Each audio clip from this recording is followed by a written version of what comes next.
Also prayer etimi obi kan adwumaden ni adenti ye mema no sebe eduru ba bia aya no mayem ne kakra enti mema no be pamocho AK47 bazooka o person mo support stress me support wo mo na ma na buo mo ma ni onkruma ba so me refi onkruma ba and also the she ho a e ma ho ye virgin ni nyina so to kete mi ton bi ni nyina bi wo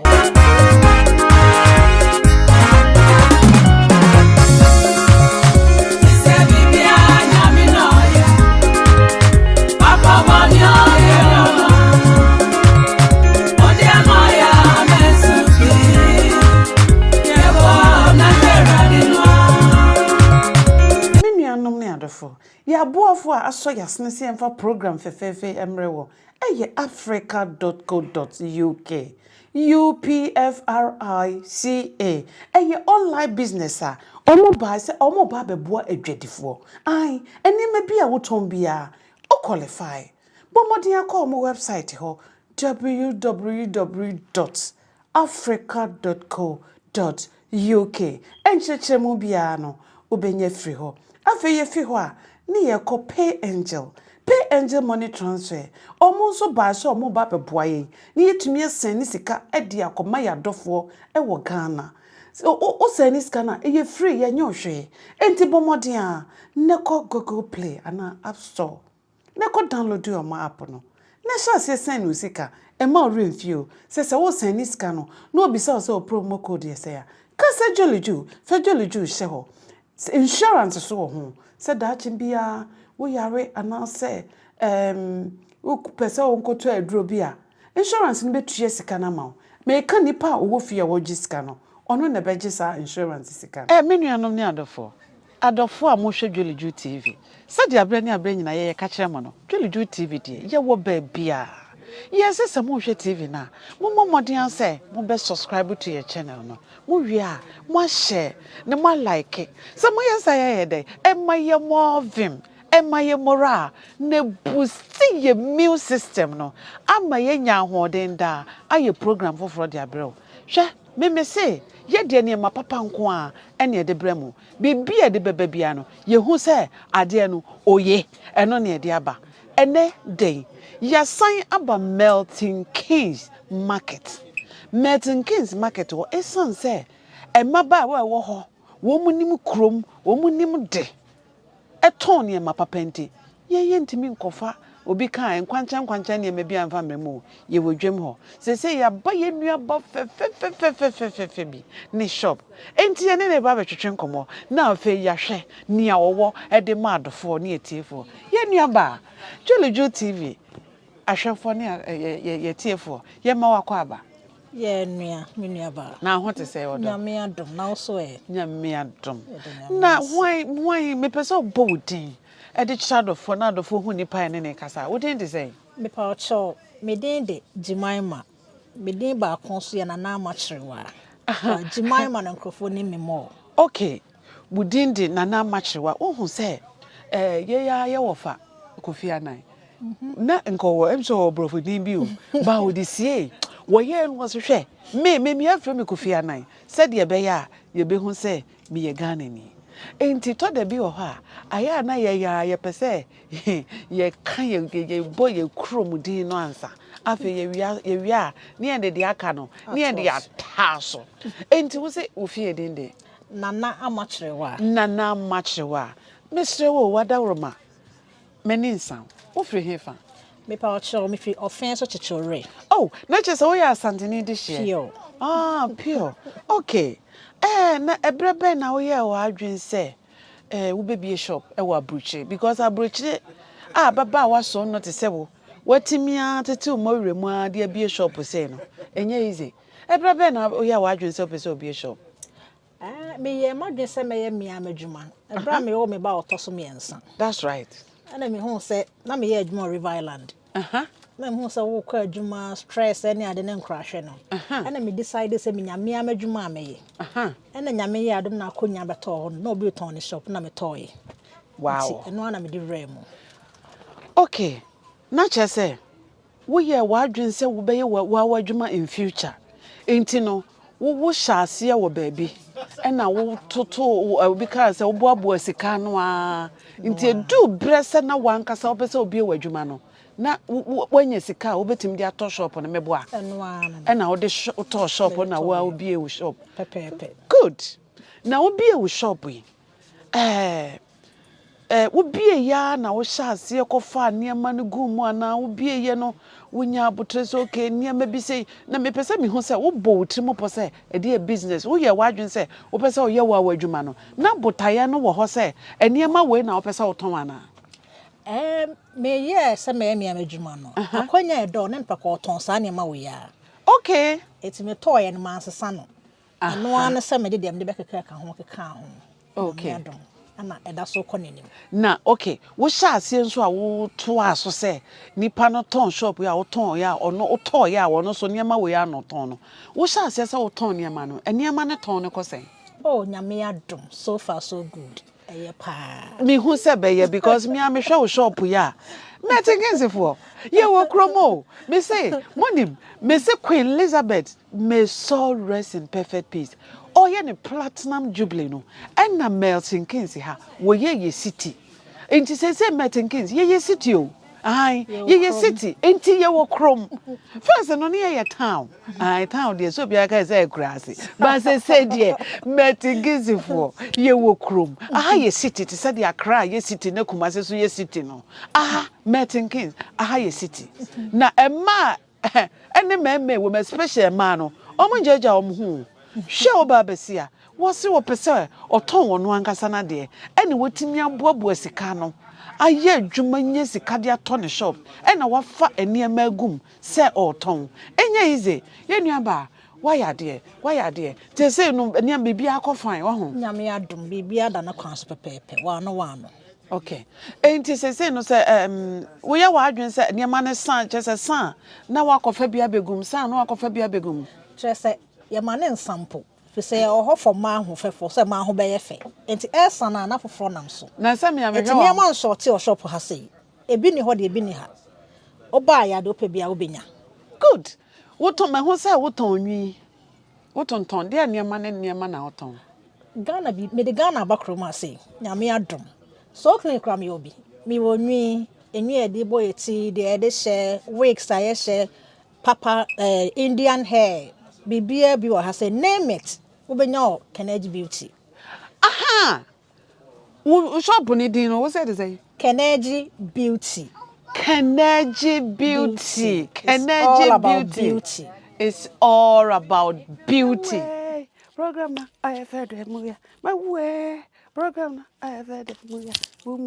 boom program na I have heard mu ya boom program na I have heard odem konka program na I have heard mu ya. Keep watching Julie Juu TV and subscribe Julie Juu TV. What's now so color? What's what on natural beauty? Wow, hwe me color digital ho ya. No knuckles, no patches. Natural skincare. Papa bi. What say? Me wo de try na me ba ma de wo de ma me esrae no. Fato na me nkama asem. Asem a me nua ba yi kan. Enye se wo bo. Me nku sae. Ena me si na me kwa adwuma me ni adaje a me di kope nku a me srato. Ena me kofe nku bia sisi ho bia me koto nku yi ena me de kosrae. Me sra nku ya fedie munipa me nsachi na yetum so bia wo brichi bi kroma ha wadaje de brichi da bi ye ni adaje me nsachi nyina be se ye tan ena me nua ba hwe em no si Julie Juu we de wonsa ho aye de na adai na me se me nua akwadwere obi because nku yi san na nka wo sa me ba ma ne me bi ekosara me beto bi wa ene se mama me de fa nkwanche ba bi kokwaje mani so ye o nti asama me nua ba na ka no enya gro na odie bo modin se wo beba ha na waba be pese nku bi because nwuma ha se ye no we na nse kra wo be hu ya se fa yi sra won sechi wo kwa ya ma wo de chemicals ne ade gugugugu nsa extra won nsa ho nti wa hwe no anya nku bi se ya na wo body na ya tantan obi tu ofin se wo po ho ba brochire de ni adaje ya de po nku no wa anya de wo pa se wo sa na tie nti se de waka no mesremu muntie na sopam na obia wo hia se wo se body ni ye kama bo mode abraha na tuntumfo so de no we tuntumfo de ni caramel opese wonya tuntum ni ye hyen ya poma caramel whitening ni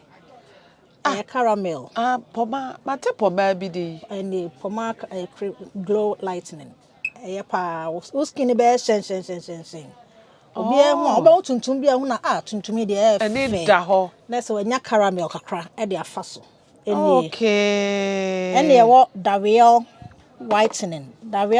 so ni we na me use o hwe me color me de gina ho no mo ya bibia de dana kwem pepepe ai mia me akwe donko wo se nye no ene bibia dana kwem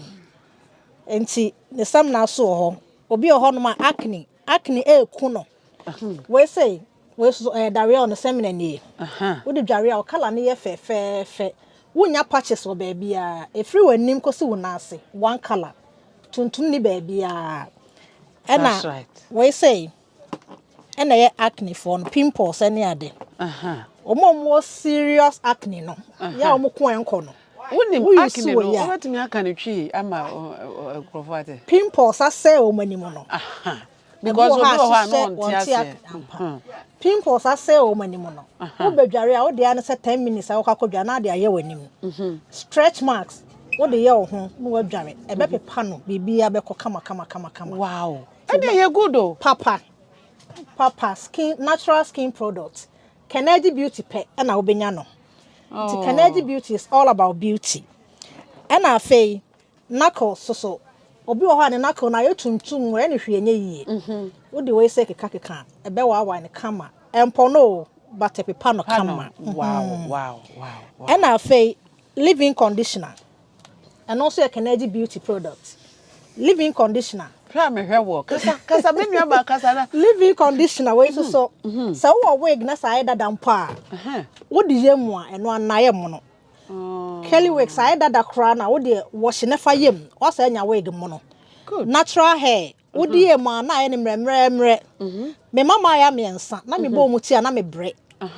Eti me ni obi di nkomo no so me ye nkum te na metimi aye sample ama na o ye sample e na try eno ana no anam se adren enie enie Keniji Beauty na be ne brand enti eni we ye Keniji Beauty me am brand but also mo otimo se e ye nkum papa wo di ye natural ni mo wo di ye mu ana asanim e detangler e na leave-in conditioner ti Keniji Beauty ya wa de oye ye obibia o dem ha why are dear me nuanom ne adofo se matio me nua ba no wo ne ma papa e wa ha me se abroche ye ni adaje a ye depo na emo ye wada wo dware ya wo se wo sra se de be ya wo kala no e be toso ama wo ai ye papa bi mi kuro mo twrobo ni ni fie ni mo se ye bi se ni pe fie na ye mi se ni sika e da so wo ho ye hu a ye hwe obody no ubodi no ye bisa ni pa fie no obi hu appearance na eno odi hu ni pasu a wo ye because re nko ya meje mani so so bi oni mi bia bisa na da Julie Juu jale ati afaso kuna mkosra eno eni menye ena aye misa somati ase enti menuanom ne adofo mommode a emra ha sei na me na momma meto ahwene de toto ye nan de toto ya sene ena nku no soso mommode asem baba betobi na mo kala entoso ai because abroche de mo amunim se ni adaje na mom se obedware nko ade eye de a obesra se de be ya abre nyina wo kala be ye fine ena enwi soso esanse ye ni adaje so aye di ko salon abre nyina enti wonya wig bi se ya wo de shouti ai wo kwa adwuma na wa hye meboa eno ano no oba no atu ade ato no o ma so are ready to go eno so nwi no emi papa Indian hair bibia wo dem ha say braided wigs bibia name it bibia bi wo ha say Keniji Beauty ahofafie wa ahofafie Keniji Beauty sesa wo de wa hofa yi kumi na de wa hofa so yi Ghana for ma wo be kuyen hwe sese no me pese wo kire wo obi pese wo hu pa hefa no wo mra kama me hwe Keniji Beauty or Milton Keynes market, open market.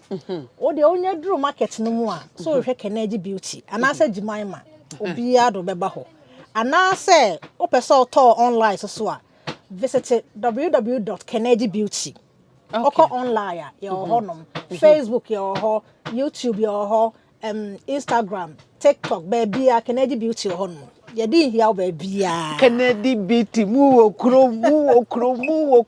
Me ma me akua donko nya ma me akua donko. Ma hu se Julie Juu me tete e ma ne haw me na me be your vice. 2024 abano Ghana for beto amayan. Se obi bisa se anti akua donko yi. O vice ni hwazim vice ni Julie Juu. Ti se me kan nya no no a e ma ne haw me a me president no ye be ye campaign ma ye be to abana ma wo. Wate wa na woko. What you say? Into a man how? Okay, say watch your kwan. Me pese ode with telephone number. Etuja. Na fi wo address no say wo kan ba bia wo. Ba pese ode address so because obi o ha oba ha say ya we also nya adro bo postcode ni ade no de ahwehwa ba Milton Keynes dwam. Nti wo say ode wo address eto edwa. Say ni wo postcode say de be ya obi pese wo ba Keniji Beauty a no be to nku ana say bibi o pese obeto bia no obetimi ehu wichi kwan aba.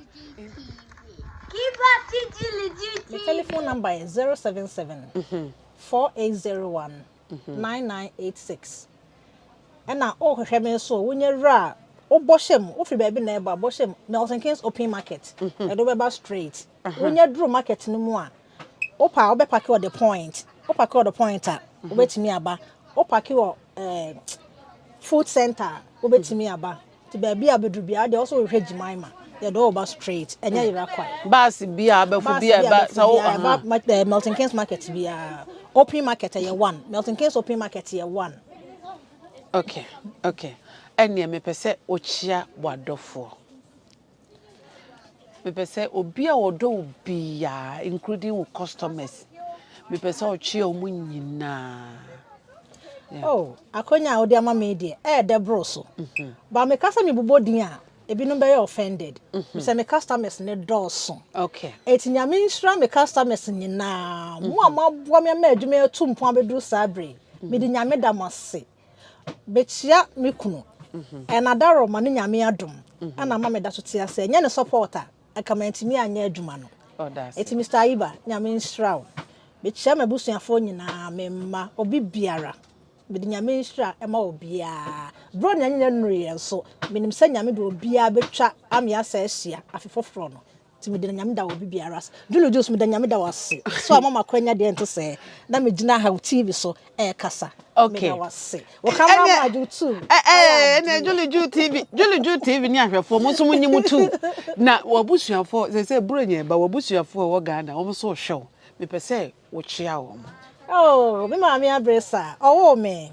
Awo batampa. De obi anyame nsraw. Me ni so de onye YouTube person ti hu hu. Enti me send ya mama me. Me de nyame di da wase. Eno on pai bo papa abo ata mechi. Abedru sabre. Abena me da ase. Me da wase ensam de nyame da wase. Oba atampa. Me nuanom nyina koso odua obi biara Frankie obia me de nyame nsraw ma obia ya obia me chia obia. Me da wase. Minian mo US me chia mo sister Alice na ya akoso Ebrago Germany me chia obia de nyame nsura ma obia ye da enua ba ase. Okay, se onu awie se de onu wo de wa chiachia na dofo me de me di kan ko enkrofo eso yasne ma ye di program fefefe bre wo eye hwan africa.co.uk omo ye online business a omo ba so omo ba bebu adwuma ye fo se de ye kan Woto uye business a bomodin akọ online omo de omo no se omo abase omo adwadifo nti no mo ba yo ene ma bia woton bia menua o qualify so obekọ ho ukọ website a ukọbọ www.africa.co.uk ubehu omo uwie a oniema a woton bia te se niema fefefe ya menua ba ewi wotwetwa ne picture na o de ni nyina kogu site ho wa na wo yo wuntimi nya ma abanye ma ho on site ho onye o kapre o ko register for free eti said ye to ade wo eBay ni ye to ade wo Amazon say online business enu na eko enti so obi hia so nku se wig we no pa enu an so kwa o ko click so na price aba na o to wig no na onu moma afre wo nipa kro no a woton te senka for example say minua ba wig ya na wa frɛ minua ba so obi so ope wig wi enti fa wig no koma no na wa post wig no no minua ba so post no de abrel so ati ase enti ye kama pa adwadifo mo modin ansa mo bekɔ mo ne africa.co.uk bedidwa na pay angel for so mo ba say o mo beboa me yetumi asen ne sika e de akɔ Ghana e de akɔ ma ye hwefo ne aboafo ne adofo so ma chelai no me da Dr. Kwadwa yisi ase na me hwia makwa anointed lady ba kope obesima Rollins Park Lays ajiba bia ono ne Lays de A1 no anointed afa Julie Juu ahwefo Julie Juu etiefo yeda obi bia lase karo ba kope ai no size ono ano ye miti ma na de na me se karo na ma memfa mani sa anya na me hwa ma ho fe ene me nhye lash ai ena mama nhye lash no sanity enti karo ba kope mo modin anko ne salon na enkoye muti enya sem keto ye nua ba ye dase na wo bibi ka bi mu ana de me kan ne se obia hwe ne ho so ye e mo ne ho ban eno ane hia ho ban bo ho hia aye pa Ghana accident bebrebe bronya be afutu be na de be ma omo afutu am mo se drivers no mo nya abotre ye penintam akwa aba no mo nto omo bo no mo saving crofo nkwa na nkrofo nkwa ho hia nkrofo nkwa hye wo mo nsa o mo nya tena ka enu mu a nkwa ne hye nyame nsa mbomba drivers no so ka ho to mo nya abotre kakra sanity drivers ye pa mo chow afi besun accident hwiri na mukum nkrofo ma ahomete yesre mo se nipa ni ho a wo de car no kosi ho na enipa amefo a wontimi ntu car no enti ye pa mo chow moden a se mo benya abotre e de ama passengers so muntu mo boas na munya abotre program na I have heard mu ya my way program na I have heard mu ya bumu program na I have heard mu ya bumu program na I have heard other konka program na I have heard mu ya. Keep watching Julie Juu TV and subscribe Julie Juu TV. Na se de baby na wo me wo also prayer etimi obi kan adwumaden ne adenti ye mema no sebe eduru ba bia aya no ma ye mre kakra enti mema no be pamocho AK47 bazooka o be so mo support stress me support wo mo na ma na buo mo obu ha do do so ya pa no atwe ni kru because ankoye ai enti pamocho mema no AK47 o de o beto na wo fere a for me number no oba send me message say AK47 big na fa hye me nsem oba ya mbehya won so obi hu so beto boko wo susu wo ho samsu eno susu me makro na me ma no ho hia me